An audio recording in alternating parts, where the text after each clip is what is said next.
trouvais qu'ils étaient vraiment motivés. Le centre sera un grand centre où les jeunes viendront se ressourcer intellectuellement. Et donc, ils vont lire, ils vont aussi avoir l'occasion de contacter d'autres jeunes, d'autres cieux, parce qu'il y aura des tableaux numériques, il y aura des matériels adaptés pour ce genre d'activité. Les jeunes de Goma, les jeunes du Nord Kivu seront en contact avec les autres jeunes d'autres milieux à travers ce centre-là. Et donc, ce ne sera pas seulement la lecture, c'est aussi l'interaction avec les autres jeunes à travers la nouvelle technologie. Mais la grande question qui se posait, c'était quoi lire et où lire. C'est à ces deux questions que nous étions en train de répondre aujourd'hui.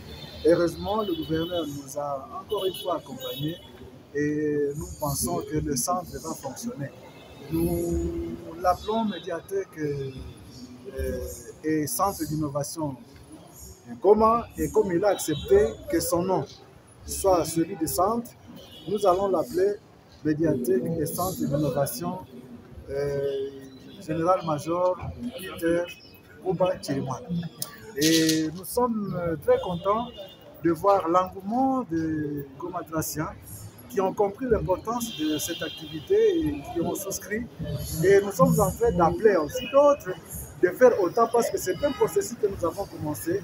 Et nous pensons même qu'avec cela, chaque rue, chaque avenue doit avoir sa bibliothèque. Et nous ne pouvons pas le faire seul parce que nous n'avons pas de moyens.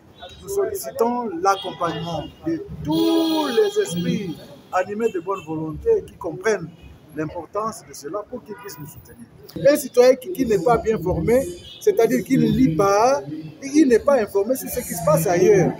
Et à ce moment-là, il est très dangereux, comme je le dis toujours, parce qu'il n'a pas d'information.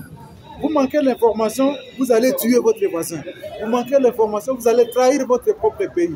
Vous manquez l'information, vous allez voler, vous allez piller la caisse de l'État alors que c'est vous qui êtes censé être les responsables. Vous avez manqué l'information, vous ferez des dégâts. J'ai même dit, vous aurez honte de votre propre pays parce que vous ne savez pas ce que cela représente. Alors, lisez. Et avec la lecture, vous serez informés sur beaucoup de choses. Nous serons, parce que moi aussi, je ne suis pas épargné. Nous ne sommes pas épargnés. Dans mes théories, dans mes convictions, je dis que la plupart des Congolais, nous sommes mal formés, nous sommes mal éduqués. Et je n'ai pas peur de le dire parce que l'enseignant qui doit nous former est placé dans des conditions qui ne lui permettent pas de bien jouer son rôle. Et c'est en cela que je demande au gouvernement, le gouvernement congolais, le nôtre, d'allouer un budget conséquent à l'enseignement. Et comme ça, l'enseignant va jouer correctement son rôle et on va éviter les viols, les vols, la tricherie et ceci. Parce que nous sommes mal formés, c'est à cause de cela que nous vivons tous ces dégâts.